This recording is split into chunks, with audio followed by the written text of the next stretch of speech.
At like the age of 18, I was just on the track. Go to a good college, get a decent degree, do good. You're going to get an entry-level job down on Wall Street. You're going to work real hard. You're going to be a broker. You're going to make tons of money.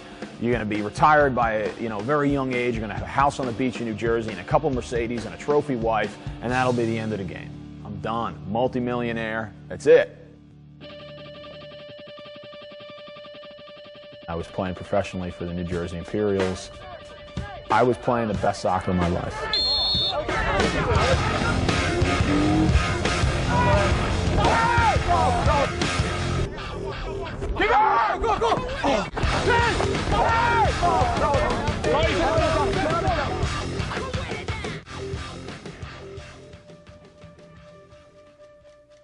I get offered this coaching job by one of my teammates to go coach at St. John's University, the NCAA Division I national champions. They're the best team in the country. I was having a blast. I was loving coaching. I was loving playing. I'm living in New York. I'm also studying stuff that I really enjoy. I'm digging into like studying theology for the first time in my life in a formal way. I get online, I start doing searches about Nike and sweatshops and labor practices. And what I found was if you wanted to pick a company that completely violates everything that Catholic social teaching is about, Nike would be your perfect case study. And at the same time I'm doing this research, St. John's University Athletic Department starts to negotiate a $3.5 million endorsement deal with Nike that would require me as a coach to wear and promote the products. St. John's University got the largest Catholic institution in the country, coupling itself with the largest sportswear company in the world. And I said, how can we, as such a public symbol of Catholicism, do something that runs completely counter to our mission?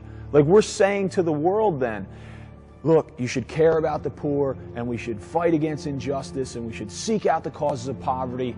Well, unless you're getting like some really good athletic equipment and $3.5 million along with it. I mean, you want to talk about just hypocrisy manifested in the real world. Like, this was it. And you have the story at St. John's. Jim Keedy has caused a massive pile-on. He is clearly an idealist. I didn't go to St. John's University to work for Nike. I went there to coach and to study theology. Keedy, a devout Catholic, protested. How does he reach the point where he thinks it's immoral to wear the swoop? Because he's coming at it from a background of faith and religion. This isn't about just money or power or job or anything. Think about this. How many of us on a job that we really want are prepared to get a memo from the boss saying, stop doing this or you're out, and you keep doing it? I was given an ultimatum by my head coach, wear Nike and drop this issue or resign. End of story. So in June of 1998, I was constructively fired.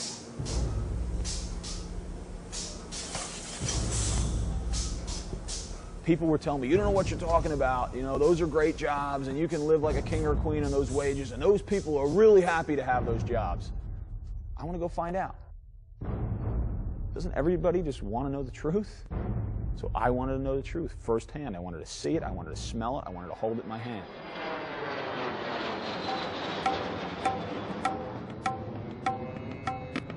I knew I was going to need other people. Leslie was a natural match. Jim and I went to college together. We came together ultimately because we share an interest in labor rights issues. I eventually met back up with her a few years after school through an email about sweatshops. I really wanted to be working with these issues. And I wrote to my buddy and said, you know, who's this woman that's writing to you about this stuff? And he said, oh, she's nuts like you know, you should email her. And she was actually en route to go work with Mother Teresa's sisters in India. And I sent her off this email, hey, I got this great idea, let's go starve on Nike's wages in Indonesia. And so he's like, I really need to go. And she wrote me back, sounds great. Let's go.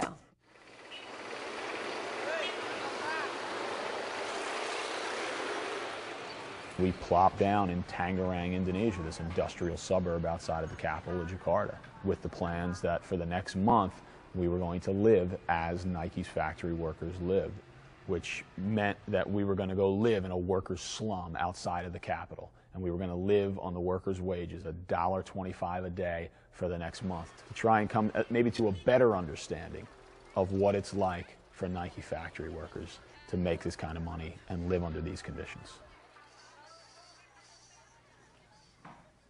We lived in a 9x9 cement box. It was over 100 degrees, it's 100% humidity, a small window, certainly no air conditioning. No furniture. You slept on a very thin mat on an uneven cement floor covered in shelf paper. The streets outside of your home are lined by open sewers, and what that means, like in the rainy season, you would have all that feces just float up into the streets and into your house. And every time that you go to the bathroom, it comes back out into the sewer for everybody else to see and smell. You would have football-sized rats that would stampede over the ceiling at night and come up through the toilet and look for stuff to eat in the house, or the fist-sized cockroaches that would crawl over you at night. Siapa nama Anda? Saya. Daya. Nama Jim. Nama Jim ya. Yeah. Just like anyone around the world, you can't just drop into someone's life and be like, hi, we're here, we want to live in your life and tell us how much it sucks. You had to build bonds of trust. Jim? Siri? Yenny? Nice to meet you. Hello. They treated us very politely, and it wasn't until they saw that we were committed in the capacity of living on the wages that they're forced to live on, in the conditions that they are living in, that they felt that they could start to begin to trust us.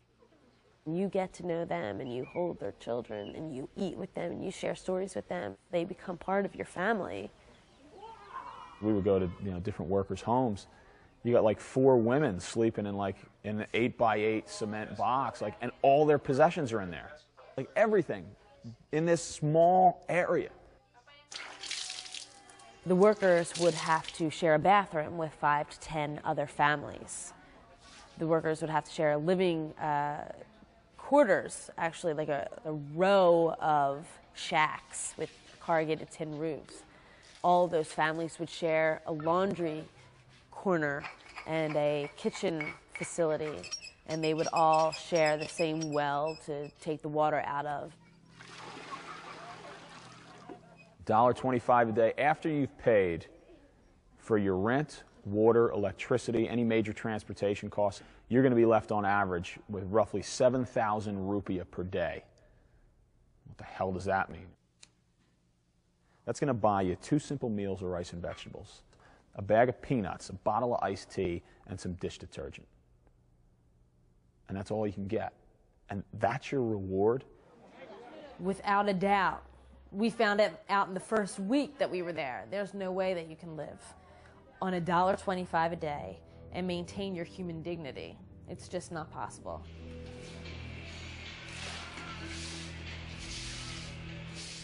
I lost 25 pounds living on Nike's wages in Indonesia. I spent the month painfully hungry and tired and like near the point of exhaustion most days. I just felt my energy storage was just depleted, and I just started going downhill fast, and I just started getting sick every day. And she got very sick one day. She had like a fever of like 104, and she's got to deal with, well, I have a fever of 104, I can buy aspirin and like a little drink box to get some vitamin C, but if I buy those 2 things, I don't eat for the rest of the day. I don't know what this is gonna do.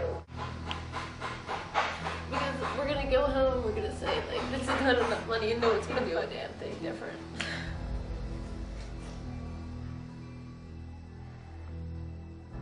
How do you feel like a human being?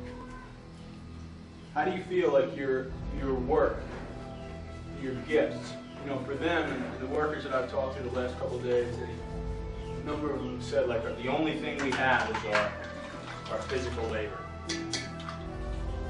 Because I just bought this smallest thing of shaving cream and 1 razor that I might be able to use 2 or 3 times, that I have to cut out 3 meals this week.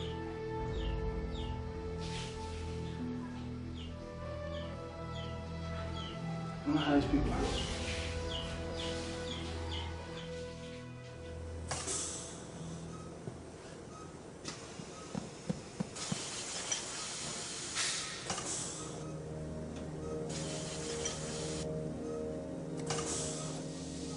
They will be working overtime hours just to get by, because they can't possibly get by on the wage that they're paid without working incredible amounts of overtime.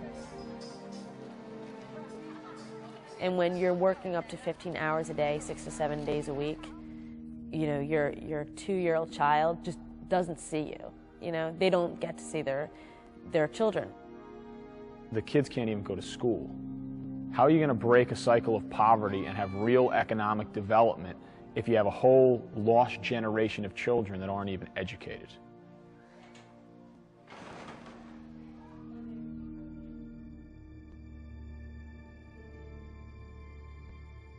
I'm walking down this dirt path into this village, and I see this massive pile of scrap shoe rubber that I later learned came from one of Nike's factories, and piles like that get dumped there all the time, and the end result of these piles is that they get burned in that village in the big open space where kids play, and the burning fumes, I learned from the company that designs Nike shoe rubber, will give off toxins and carcinogens. Kids are paying the price. And they're the ones with the chest infections, and they're the ones that are going to develop cancer.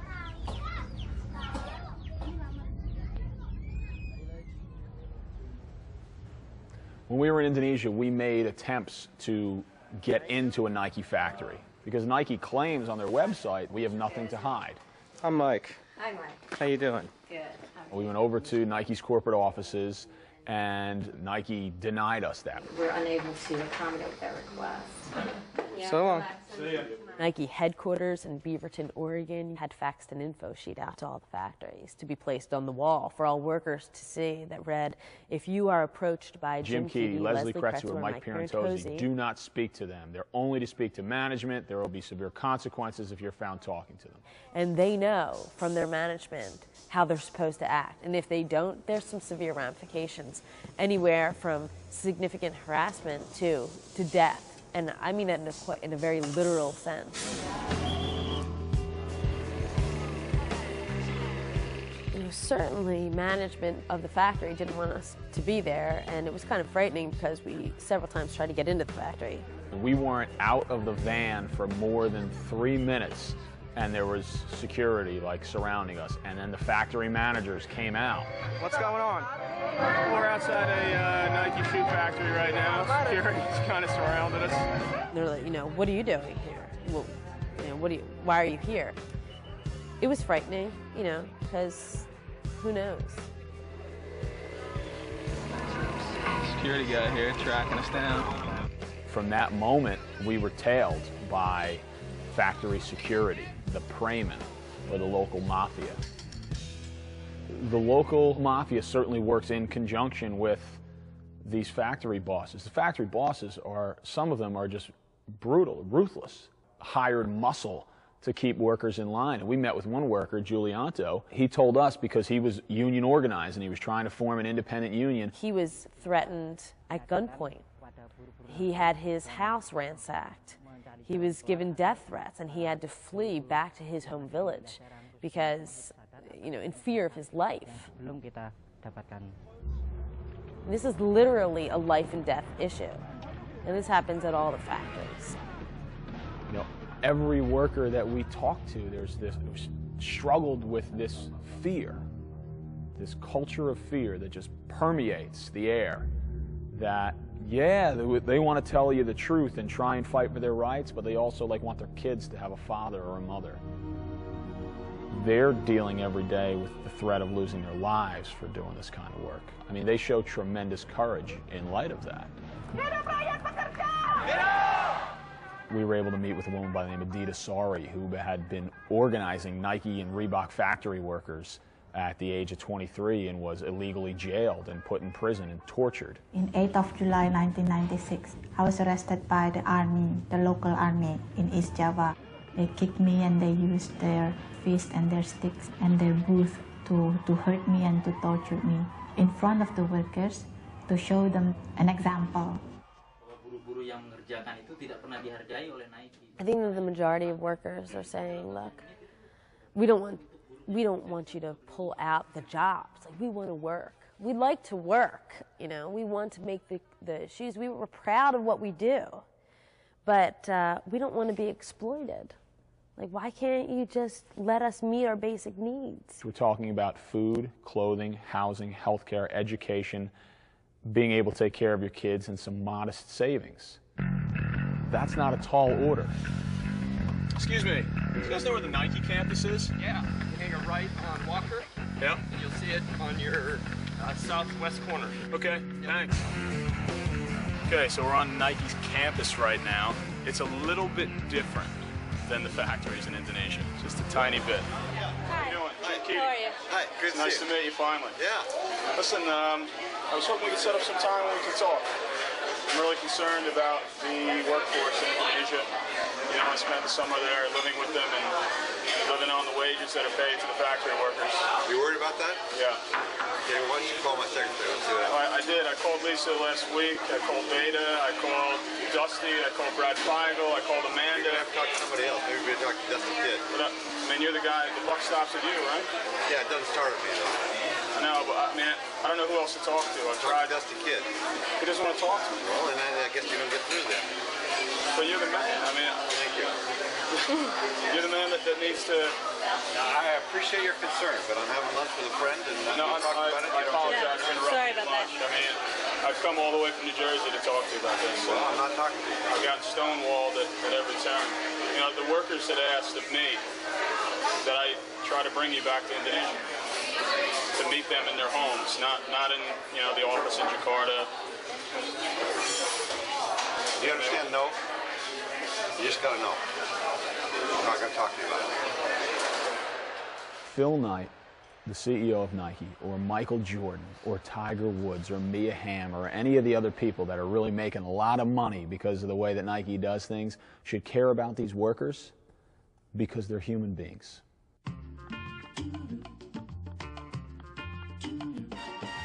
When I see people like Tiger Woods get $100 million just for wearing the clothes, we're saying as a society, like, this one individual, because they play golf well, is worth more than 700,000 people.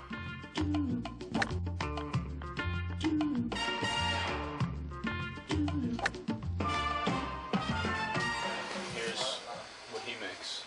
We'd made up these wage charts and have them look down at it and then look up and say, Tiger Woods makes enough in a second to buy me a house. Why? I work hard for the company too. And, you know, what do you say to him? Well, hey, that's the system. Deal with it, you know, suck it up. It's capitalism, survival of the fittest. Guess you're not the fittest. Nike is in Indonesia for one reason: cheap labor. It's an ideology of maximizing profit at all costs to humanity and nature. And it's this entire, like, a vicious cycle that starts with the heads of the corporations that want to make a great return on shareholders' investment. Some people say, well, hey, that's the way things are. That's the American way. It's capitalism. That's the American way. No, the American way is democracy. That's what our country was founded on. A belief that all people are equal, that there should be a respect for democracy, for human rights, and for the protection of human life. That's what we're about as Americans. We've spent the last year and a half traveling around the country, visiting over 100 schools, high schools and universities, 15,000 students. So how are you feeling about the turnout? I'm feeling pretty good about the turnout. What are you thinking about the turnout here?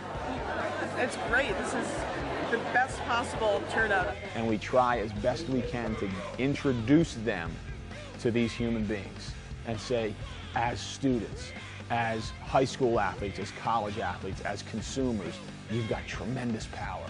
And because we can't fly them over to Indonesia, we bring Indonesia to them. And if we can give them that spark, even if it's one or two on that day, that's going to multiply.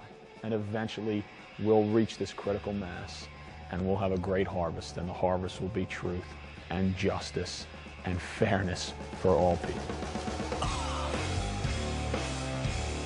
Something's wrong here and we can fix it. It's a necessity. The tipping point is now. At this point in our history, we need a story like this to be told.